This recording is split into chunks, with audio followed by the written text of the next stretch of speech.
समाज। समाज, समाज का मतलब होता है एक ही अक्ष हो जिनका, इनका जो अक्ष होना चाहिए वो क्या होना चाहिए, जो एक अक्ष पे होंगी उनको हम लोग क्या बोलते हैं, समाज। दो समाज प्रणालिकाओं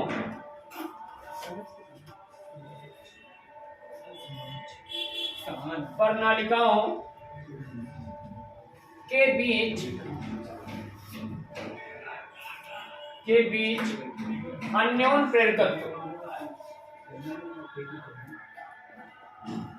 अन्योन्य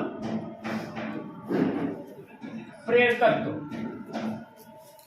दो समाज प्रणालिकाओं के बीच अन्योन्य प्रेरकत्व। समाज का मतलब क्या है, पहले तो आपको ये समझना पड़ेगा, तो इसके लिए हम थोड़ा सा एक छोटा सा आइडिया दे रहे हैं समाज का क्या मतलब है। जैसे हमारे पास एक ये प्रणालिका है, ठीक है, इस तरीके की है ये। अब हमने क्या किया, इसका जो साइज थोड़ा सा हमने पतला बनाया है इसको, और इसके ऊपर क्या लपेट दिए, तार के बहुत सारे घेरे लपेट दिए, और उनका जो दो तार लास्ट में जब यहां से आप लपेटना चालू करेंगे, एक सिरा यहां बचेगा और एक सिरा इस तरफ बचेगा, उनको हमने अलग कर लिया। और इसके बाद अब फिर से क्या करेंगे, दूसरा तार लेके आएंगे और इसी के ऊपर फिर से लपेटेंगे, और वो तार अलग होगा, दोनों तार अलग अलग है। ऐसा नहीं करें उसी तार को एक के ऊपर एक लपेटते चले जाए, पहले हमने एक तार को लपेटा और उसके दोनों सिरे हमने अलग कर लिए। इसी के ऊपर फिर से हम लोग क्या करेंगे, दूसरा तार लेके आएंगे, उसके फेरे लपेटेंगे। फेरे कम ज्यादा हो सकते हैं, कोई टेंशन वाली बात नहीं, फेरे कम ज्यादा, पहली कुंडली में हो सकता है N1 फेरे हो और दूसरी जो हमने ऊपर से लपेटे उसमें N2 फेरे हो, ये संभावना है, इसमें कोई दिक्कत वाली बात नहीं। तो हम लोग समाज का मतलब क्या है, जो ये हमारे पास प्रणालिका हमको मिलेगी, इसका जो अक्ष है, यहाँ से अगर बीचों बीच से एक्सेल जिसको बोलते हैं, जैसे टायर वगैरह नहीं तो एक्सेल होता है, बीचों बीच सेंटर से जाता है, तो इसको बीचों बीच से जो लाइन गुजरेगी यहाँ से, उसको हम लोग क्या बोलते हैं, अक्ष। इसी लाइन को अगर आगे बढ़ाते चले जाए तो हमने 2-3 बार 4 बार कम से कम काम किया होगा। एक बार जब इलेक्ट्रोस्टैटिक्स पढ़ रहे थे वहां पर अच्छी स्थिति में वैद्युत क्षेत्र की तीव्रता निकालते थे, मतलब इसी लाइन पे अगर यहाँ एक प्लस रखा हुआ या माइनस रखा हुआ, इसी लाइन में आप आगे बढ़ते चले जाओ, तो बोलते थे अच्छी है स्थिति। तो ये जो लाइन होती है जो बीचों बीच से सेंटर से गुजरती है, इसको हम लोग बोलते हैं अक्ष। तो जो दोनों हम लोग प्रणालिकाएं बनाएंगे, उन दोनों का अक्ष क्या होगा, एक ही होगा। इसी के ऊपर पहले वाले तार को लपेट दिया है, उसके दोनों सिरे बाहर कर लिए हैं, और इसी के ऊपर दूसरे वाले तार को लपेट दिया है, दोनों सिरे बाहर कर लिए। तो अक्ष दोनों का क्या है, जैसे मैथ में आप लोग क्या पढ़ते हैं, ऐसा कोई वृत्त बनाइए जिसका केंद्र एक ही हो, कोसेंट्रिक बोलते हैं। क्या बोलते हैं इसको, सकेंद्रीय, हिंदी में सुना है, सकेंद्रीय वृत्त नहीं सुने हो, सकेंद्रीय, ऐसे दो वृत्त जिनके केंद्र क्या हो, एक ही हो, तो सकेंद्रीय, केंद्र सेम होना चाहिए। फॉर एग्जाम्पल के लिए मार्कर उठाओ जरा, बताते हैं। आपने एक वृत्त बनाया ये, ठीक है, इसका केंद्र ये, क्या किया, प्रकार की थोड़ा सा इसको कम कर लिया, यहीं पे रखेंगे, नोक वहीं रहेगी, ये बना दिए। अब दो वृत्त बने, एक का साइज बड़ा और एक का साइज, लेकिन दोनों का केंद्र एक ही, तो ऐसे वृत्तों को हम लोग क्या बोलते हैं, सकेंद्रीय। तो हम लोग अगर ऐसी कोई प्रणालिका ले जिसकी अक्ष क्या हो, अब इसको अगर हम लोग ऐसे दबा दें बिल्कुल, तो सेंटर ऐसे तो बनेगा। अगर आप ऐसे देखोगे इसको यूं, तो आपको ये सेंटर कहाँ दिखेगा, बीचों बीच। तो हमने क्या बोला है कि दो प्रणालिकाएं हैं, एक का साइज थोड़ा सा छोटा है और एक का साइज थोड़ा सा बड़ा है, लेकिन उनका केंद्र क्या है, एक, उनकी जो अक्ष है, यहाँ से जो लाइन खींची जाएगी वो दोनों की सेम है। तो ऐसी प्रणालिकाएं या ऐसी जो हम लोग कुंडलियां बनाते हैं, दो कुंडलियां ऐसी हैं जिनका जो अक्ष है वो क्या है, सेम है, तो उनको हम लोग क्या बोलते हैं, समाज। समाज का मतलब जिनका अक्ष क्या हो, एक ही हो, ऐसे लोगों को हम लोग बोलते हैं समाज। अगर केंद्र एक ही होगा तो उसको बोलते हैं सकेंद्री। तो ऐसी व्यवस्था है। अब इसको बनाएंगे कैसे, तो समाज का मतलब समझ में आ गया होगा। समाज का मतलब ये है कि अक्ष क्या है उनका, एक ही है। एक हमने बोले कुंडली बनाई पहले,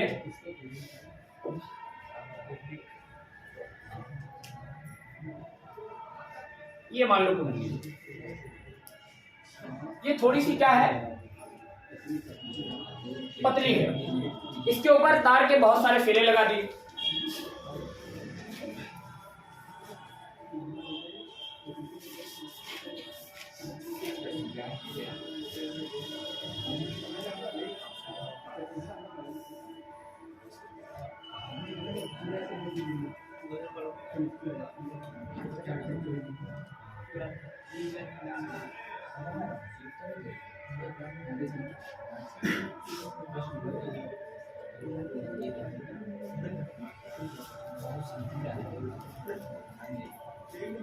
एक सिरा यहाँ पे मिला होगा आपको और एक सिरा यहाँ पे मिल गया होगा, ये एक प्रणालिका होगी। अब इसी के ऊपर थोड़ा साइज में बड़ी तार के और फेरे लपेट दो, तो थोड़ा सा यहाँ एक ऐसा भी हो सकता है कि एक पाइप और इसके ऊपर डाल दिया जाए, उसके ऊपर फेरे लपेट दिया, बात बराबर। तो अब की बार हमने क्या किया, एक थोड़े से बड़े फेरों वाले, इसके थोड़ा सा साइज में बड़े छिल्ले हैं इस तरीके से।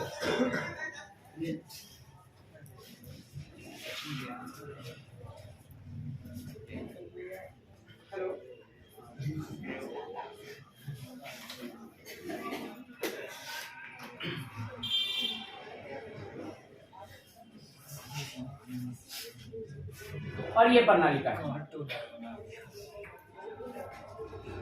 ठीक है। दो प्रणालिकाएं हैं, एक दूसरे के अंदर हैं, दो पाइप्स हैं, दो एक दूसरे के अंदर हैं, लेकिन इसमें फेरे लगे हुए हैं और जो बड़ी वाली है उसमें फेरे लगे हुए हैं। अब इनका जो अक्ष है, ये अक्ष ये सेम है, और अगर दोनों का अक्ष सेम है तो क्या कहलाएगी।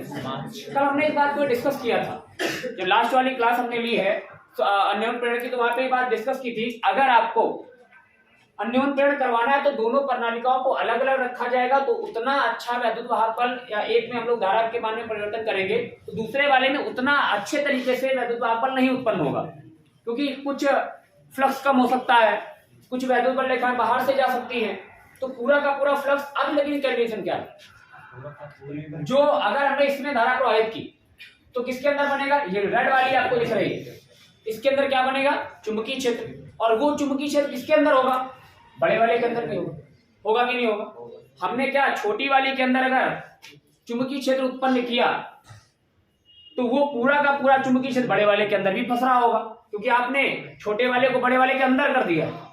तो अगर बनाएगा ये तो पूरा का पूरा किसमें फंसेगा, बड़े वाले। लेकिन कल ऐसा नहीं हो रहा था, कुछ हिस्सा बाहर चला जाता था।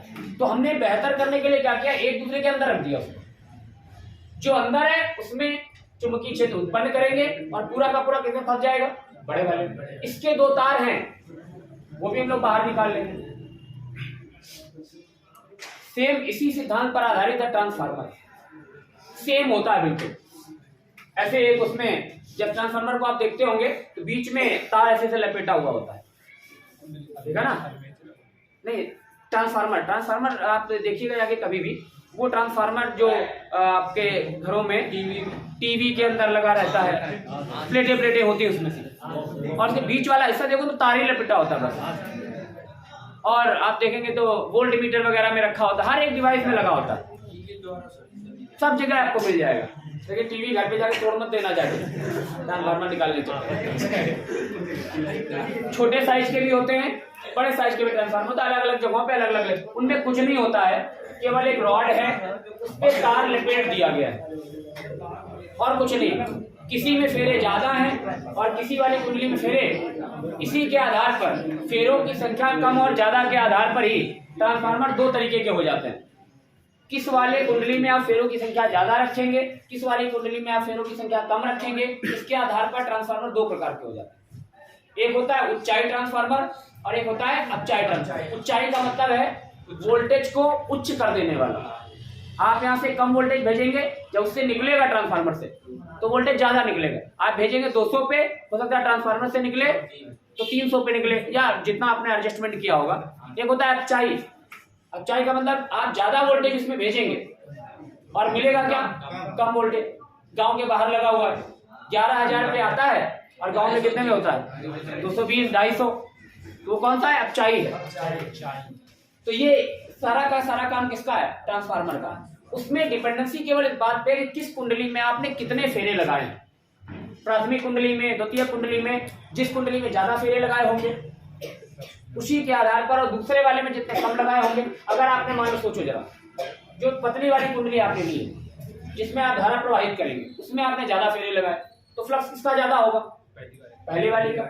और दूसरी वाली जो है उसमें आपने कम फेरे लगाए तो उसमें फ्लक्स कम होगा।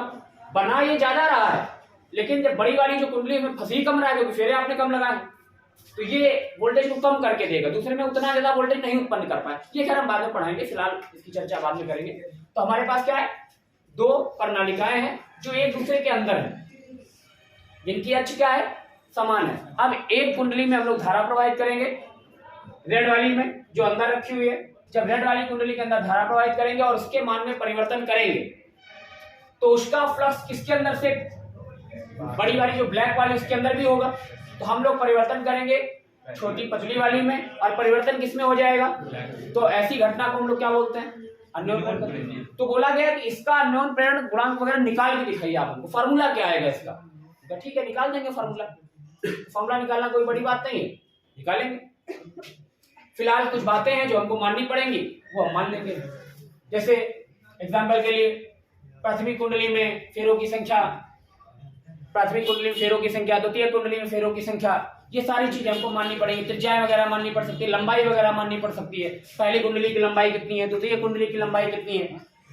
कई बार ऐसा हो जाता है कि लंबाइयां कम ज्यादा मान लेते हैं और कई बार ऐसा होता है कि दोनों की लंबाइयां समान मानते हैं। तो ये डिपेंड करता है, जो लंबाई आपको मानना हो, आप L1 N2 मानना चाहते हैं L1 N2 मान लीजिए, फेरों की संख्या बराबर मानना चाहते हैं बराबर मान लीजिए। ये केवल सूत्र के हिसाब से आप जो मानेंगे आपका सूत्र उसी के हिसाब से आ जाएगा। तो हम जो समानता पेपर में पूछा जाता है N1 और N2 करके, जो सबसे ज्यादा डेरिवेशन आता है उसके हिसाब से हम काम करवाने वाले हैं। ठीक है, तो आप इसको जरा बना लीजिए, उसके बाद हम कुछ बातें हैं वो बोल रहे हैं वो आप लिखिए।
प्राथमिक कुंडली और ये जो ब्लैक वाली है ये कौन सी है, द्वितीय।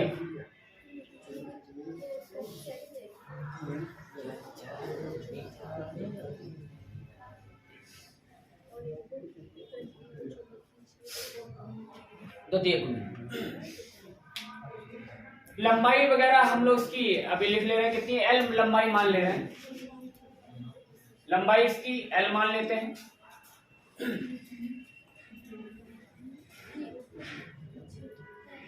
जो प्रणालिका है इसकी लंबाई क्या है, जो प्राथमिक वाली उसकी हमने L मानी, जो ऊपर से लगाई है उसकी लंबाई कम भी हो सकती है बराबर भी हो सकती है, डिपेंड करता है कि क्या उन्होंने लिया है। हम लोग बराबर लेके ही चलेंगे।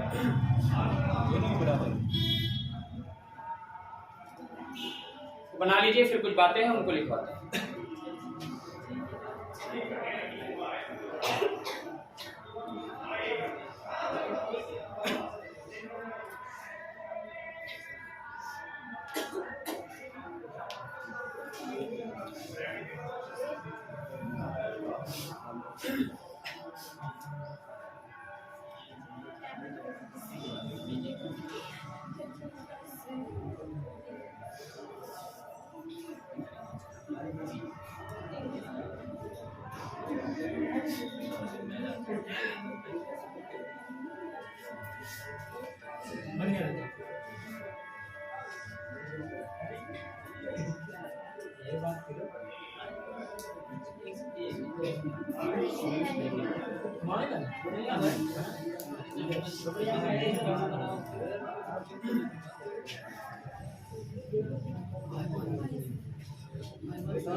ठीक है भाई, कुछ बातें लिखिए जरा।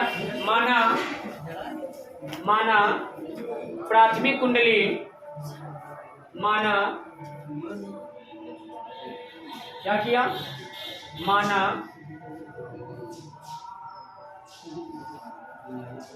प्राथमिक कुंडली में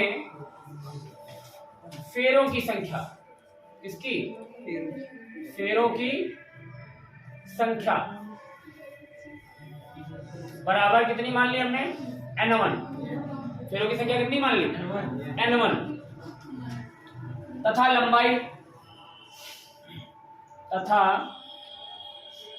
लंबाई प्राथमिक कुंडली की लंबाई कितनी मान ली हमने, L।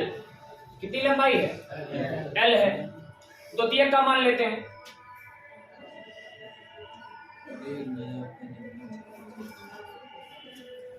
द्वितीयक कुंडली में फेरे बराबर n2 मान ले रहे हैं। इसकी लंबाई को हम नहीं लेके चलेंगे,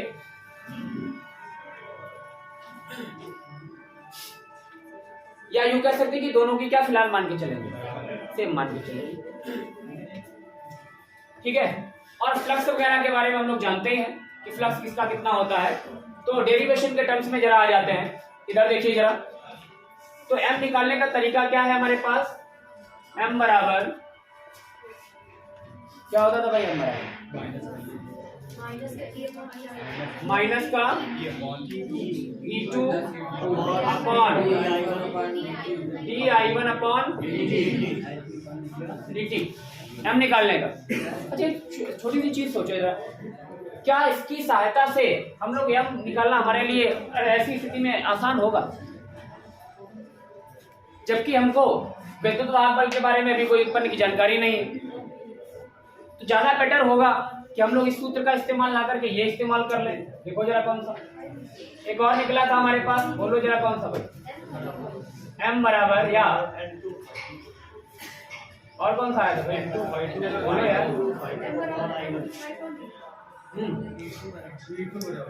E2 बराबर क्या आया था, माइनस का m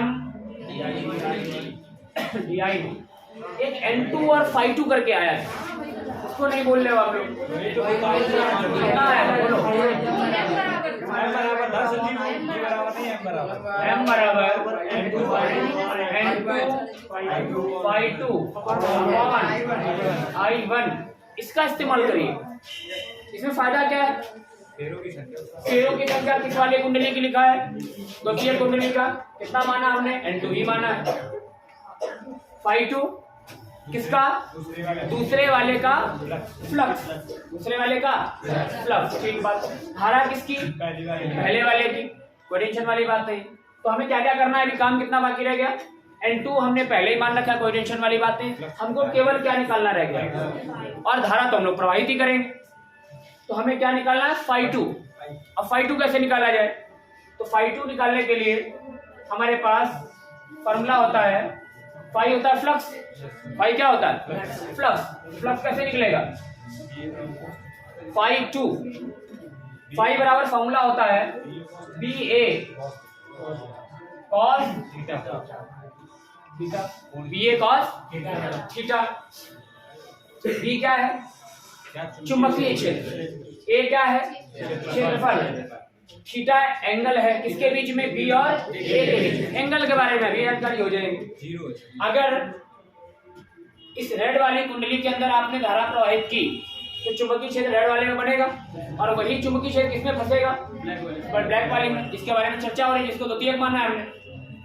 तो चुंबकीय क्षेत्र किसका लिखा जाएगा, किसका लिखें, किसका लिखें, कौन बना रहा है, ये जो बी बना रहा है, कौन बना रहा है, पहली वाली प्राथमिक कुंडली, बी कौन बना रहा है। अरे भाई द्वितीयक में तो आपने धारा ही नहीं प्रवाहित करते हैं, तो चुंबकीय क्षेत्र कौन बना रहा है, पहला वाला। तो क्या अगर इसको B1 लिख दे तो कोई बुराई नहीं होगी। चुंबकीय क्षेत्र किसने बनाया, उसको फंसाया किसने, दूसरी वाली, बात तो वही लिखना है। बना कौन रहा है, पहला वाला, और लिंक किसमें हो रहा है, दूसरे वाले में। तो इसको B1 लिखने में कोई बुराई नहीं, समझ लीजिए इस बात को, B1 लिखने में कोई बुराई। आप धारा प्रवाहित करते हैं प्राथमिक कुंडली में तो चुंबकीय क्षेत्र बनाती है प्राथमिक कुंडली। क्योंकि बड़ी वाली कुंडली इसके ऊपर है इसलिए वही चुंबकीय क्षेत्र किसके में फंस जाता है जाके, और पूरा पूरा फंस रहा है इस बार तो आपने इसको V1 लिखने में कोई बुराई नहीं होगी, तो V1 लिख लिया। क्षेत्रफल, अब बात आती है क्षेत्रफल। तो क्षेत्रफल तो किसका लिखा जाएगा, बड़े वाले का ही लिखा जाएगा, कोई टेंशन वाली बात। बी ए को ए रहने देता अपना, इसका क्षेत्रफल हो गया। तो अब बी को कैसे निकाला जाए, बी को कैसे निकाला जाए, बी निकालने का क्या तरीका है, बोलो भाई, बी कैसे निकाला है। कुंडली के लिए क्या लिख रहे हैं, कुंडली के लिए, किसके लिए, कुंडली के लिए हमारे पास बी निकालने का क्या तरीका है, बी बराबर म्यू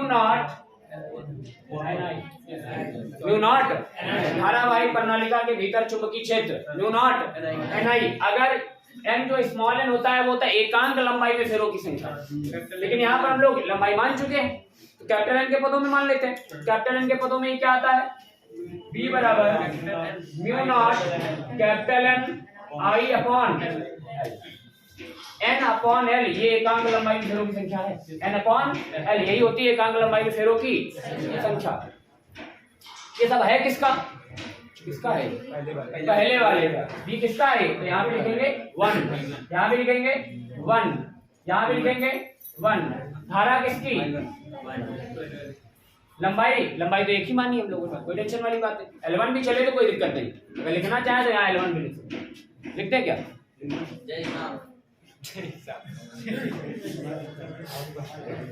ठीक भाई लिख लो। तो ये आ गया इतना। अब क्या करना है आपको, इन सब चीजों को उठा करके केवल उस ऊपर वाले में रख देना, रख दो तो रखें, रख तो क्या आ जाएगा, m बराबर N2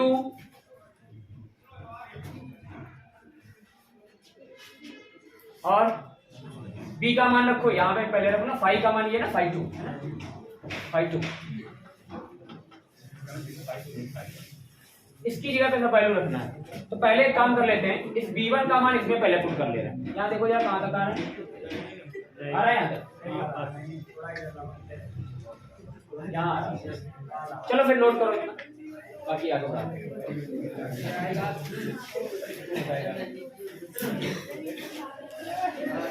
काम नोट कर लीजिए फिर हम आगे बढ़ाते हैं।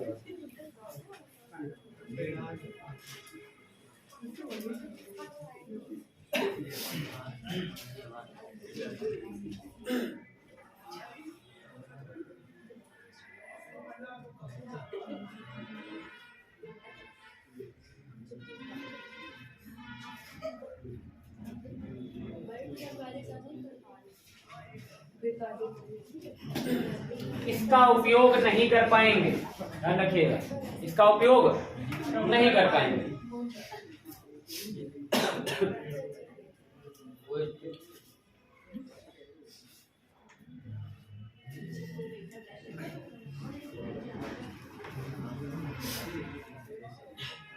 भाई बी किस लिए चल रहा है, वन वाले का, क्योंकि चुंबकीय क्षेत्र किसने उत्पन्न किया है, पहले वाले, इसलिए B1 लिख दिया हमने वहां पे।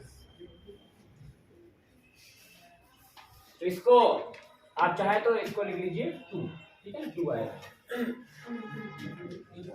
चुंबकीय क्षेत्र B1 वाले का रहेगा, पहले वाले का, और फ्लक्स किसका निकलेगा यार, दूसरे वाले, क्योंकि पहले वाले का जो चुंबकीय क्षेत्र वही दूसरे वाले के साथ लिंक हो रहा है।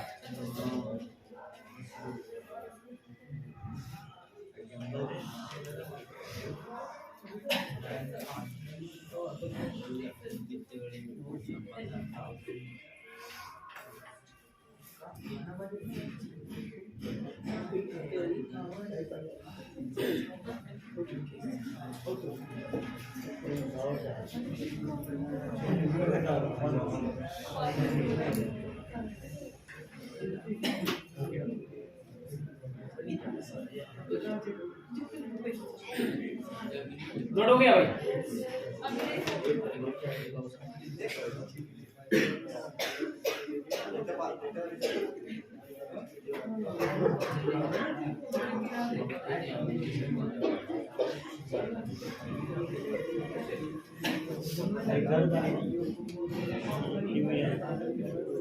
बोलिए नहीं,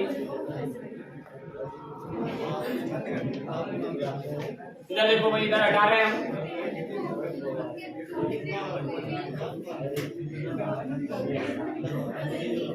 बातें नहीं कीजिए भाई, इधर देखिए। तो ये आ गया आपके पास phi2 बराबर आ जाएगा, वैल्यू लगा दीजिए। P1 का वैल्यू कितना है, mu naught N1 I1 upon L1। phi2 बराबर B का वैल्यू लगा दिया यहाँ पे, तो B का वैल्यू कितना है, mu naught N1 I1 upon L1 और A cos थीटा। अब cos के बारे में जरा आपसे विचार कर लेते हैं। ये कुंडली कैसी है, ऐसे गोल गोल होगी यहाँ पे, ये इसका क्षेत्रफल की दिशा, क्षेत्रफल की दिशा मान लो ऐसे ऐसे होगी क्षेत्रफल की दिशा। और चुंबकीय क्षेत्र भी कैसे बनता है इसके अंदर, ऐसे ही तो बनता है, बना देते हैं।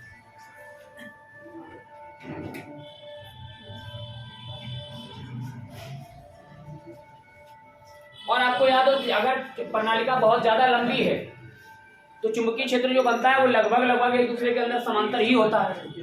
तो एरिया वेक्टर इधर ही है, चुंबकीय क्षेत्र की दिशा इधर ही है, दोनों के बीच में एंगल कितना, 0। तो एंगल से आपको डरना नहीं है, तो एंगल की टेंशन यही खत्म हो गई। cos यहाँ पे आ जाएगा 0, cos 0 की वैल्यू 1, तो ये आ गया phi2। phi2 बराबर आ गया mu naught N1 I1 upon L1। ठीक है, अच्छा ए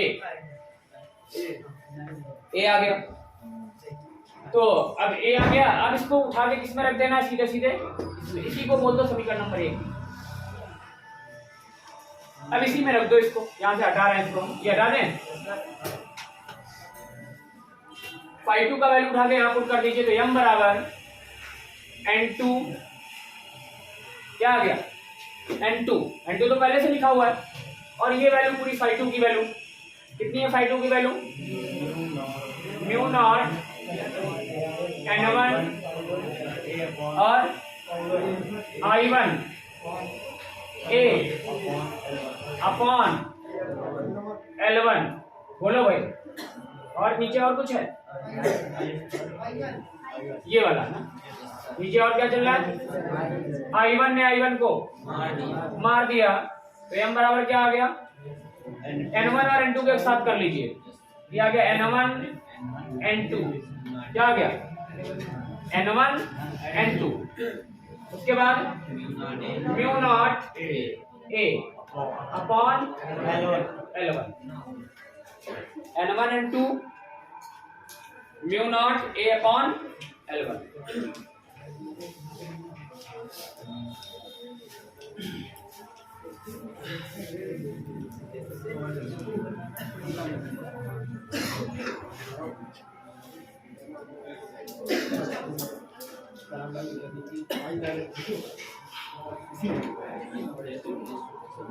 देखो दो स्थितियां हैं, ये एरिया जो वेक्टर आपने लिया है, ये जो क्षेत्रफल लिया है, सामान्यतः ऐसा होता है कि दोनों कुंडलियों का साइज बहुत ज्यादा कम ज्यादा नहीं होता है, दोनों एक ही उस पे कार्डबोर्ड पे लपेट दे जाते था, तो क्षेत्रफल लगभग कम ज्यादा होता नहीं है सामान्यतः जो देखा गया। लेकिन हम लोग समझाने के लिए यहाँ पे थोड़ा सा कम ज्यादा कर लेते हैं ताकि थोड़ा सा अलग अलग दिखे, वरना किया क्या जाता है, इसी के ऊपर पहला वाला तार लपेटा होगा और इसी के ऊपर दूसरा वाला, क्षेत्रफल की दृष्टि कोई अलग अलग बात रहती नहीं है।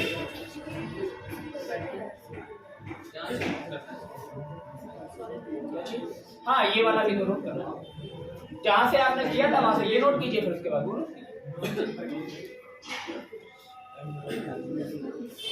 तो क्या आ गया आपके पास, m बराबर म्यू नॉट, या म्यू नॉट को आगे कर लिया है तो कोई दिक्कत वाली बात नहीं।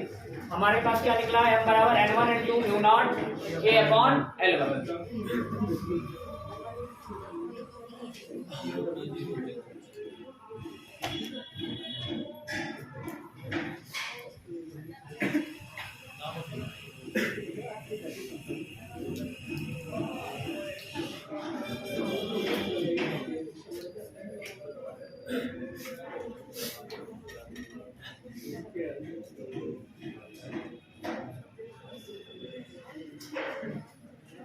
नोट कर लिए भाई?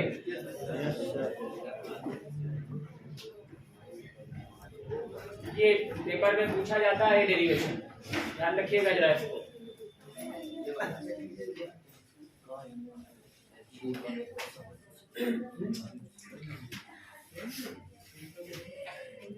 आपको क्या करना है, बेसिक फॉर्मूला हमारे पास क्या था, m बराबर n2 φ2 अपॉन I1। कुछ नहीं करना है, आपको φ2 का मान निकालना है। φ2 का मान निकालने के लिए आप क्या करेंगे, फाई बराबर होता है BA cos थीटा। B किसका कौन बना रहा है, पहली वाली कुंडली। तो पहले वाले में कुंडली में B कितना बनाया होगा, धारावाही प्रणालिका है, तो धारावाही प्रणालिका के लिए होता है म्यू नॉट Ni। n कौन सा होता है वहां पे, स्मॉल n, क्योंकि होता है एकांक लंबाई में फेरों की संख्या। तो m को हमने लिख दिया कैपिटल N अपॉन L, तो वो बन गया कैपिटल N, क्योंकि हमें पूरी लंबाई के लिए पूरे फेरे चाहिए थे, तो हमने स्मॉल n को कन्वर्ट कर लिया था, इसलिए वो क्या आ गया था N1 अपॉन L या L1। तो इसको आपको केवल निकालने के लिए काम करना है, बाकी वही फार्मूला है, φ2 आपको निकालना है। φ2 बराबर होता है BA cos थीटा। और B का मान कैसे निकलेगा, धारावाही प्रणालिका के कारण चुंबकीय क्षेत्र जो कि होता है mu naught Ni। Mu naught Ni में आप कैपिटल वाला n चलाएंगे, ये आपको ध्यान रखना है। हाँ, ये भी संभव है कि कई जगह पे डेरिवेशन किया गया हो तो वहां पे स्मॉल n भी चलाया गया हो, तो एकांक लंबाई वाला भी चलाते हैं कहीं पे, अगर मिल जाए तो कोई टेंशन नहीं, आप स्मॉल n वाला भी चला सकते हैं, कैपिटल n भी चला सकते हैं, कई जगह पे मिलता है। ये सूत्र ज्यादा चर्चा में रहता है, इसलिए हमने इसको निकाला। ठीक है भाई, तो ये आ गया आपके पास। अब एक चीज है इसमें कि दो प्रणालिकाएं हैं और एक दूसरे को प्रभावित कर रही हैं, एक दूसरे के साथ युग्म में है, पेयर में है। पहली वाली कुंडली में जब हम लोग धारा प्रवाहित करते हैं, उसके मान में परिवर्तन करते हैं, तो फ्लक्स किस में बनता है, दूसरी वाली में। दोनों कंबाइंड में है, तो जब कंबाइंड में कोई चीज होती है तो उसको बोलते हैं युग्म बन गया, जोड़ा है। ये दोनों कुंडलियां क्या है आपस में, जोड़ा, और जोड़े को क्या बोलते हैं, युग्म। तो अब अन्योन्य प्रेरण के लिए ये दोनों कुंडलियों का क्या लिया गया, युग्म लिया गया है। अगर इसकी जगह पे कोई दूसरी कुंडली ली जाए, साइज में छोटी हो सकती है, बड़ी हो सकती है, फेरों की संख्या अलग हो सकती है, तो उनके बीच में शायद उतना अच्छा वैद्युत वाहक बल उत्पन्न ना हो या उतना अच्छा अन्योन्य प्रेरण की घटना ना हो। ऐसा संभव हो सकता है कुंडली बदलने पर। भाई बातें नहीं करिए, कुंडली बदलने पर हो सकता है कि उतनी अच्छी तरीके से अन्योन्य प्रेरण की घटना ना हो। तो दो कुंडलियों के बीच में अन्योन्य प्रेरण की घटना कितनी बेहतर तरीके से होगी, कैसे पहचान करेंगे ये दोनों कुंडलियां एक दूसरे के लिए बेटर है। तो उसके लिए हमारे पास एक फॉर्मूला, इसको बोलते हैं युग्मन गुणांक। क्या बोला जाता है, युग्मन गुणांक। तो युग्मन गुणांक से हमको ये पता लगा है कि दोनों कुंडलियां युग्म में कितना बेहतर परफॉर्मेंस दे सकती हैं। उसको हम किसकी सहायता से निकालेंगे, युग्मन गुणांक की सहायता से। तो उसके लिए हमारे पास एक फॉर्मूला है जो कई बार ऑब्जेक्टिव में पूछ लिया था, डेरिवेशन वगैरह इसका नहीं है। तो युग्मन गुणांक नेक्स्ट डाल लीजिए आप, युग्मन गुणांक। कौन सा गुणांक, युग्मन।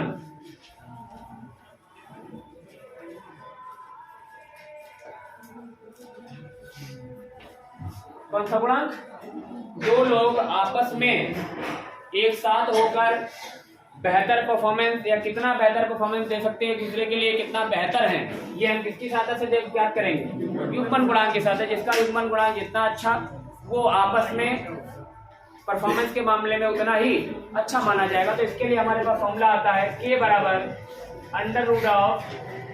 √m upon L1 L2। L1 L2 K क्या है, K को बोलते हैं युग्मन गुणांक, कोएफिशिएंट ऑफ कपलिंग जिसको बोला जाता है। तो ये क्या है, युग्मन गुणांक। तो क्या बोलते हैं, युग्मन गुणांक। M क्या है, M क्या है,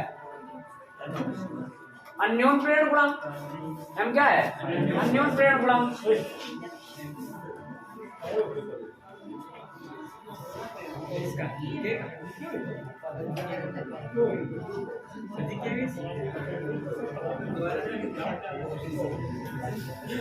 M है अन्योन्य प्रेरण गुणांक। L1 पहली कुंडली का स्वप्रेरण गुणांक। ये किसका है, पहली कुंडली का L1 पहली कुंडली का स्वप्रेरण गुणांक, और L2 क्या है, दूसरी कुंडली का स्वप्रेरण गुणांक। L1 प्राथमिक कुंडली का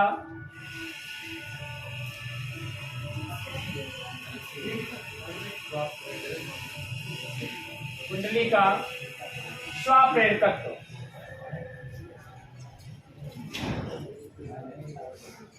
और L2 द्वितीय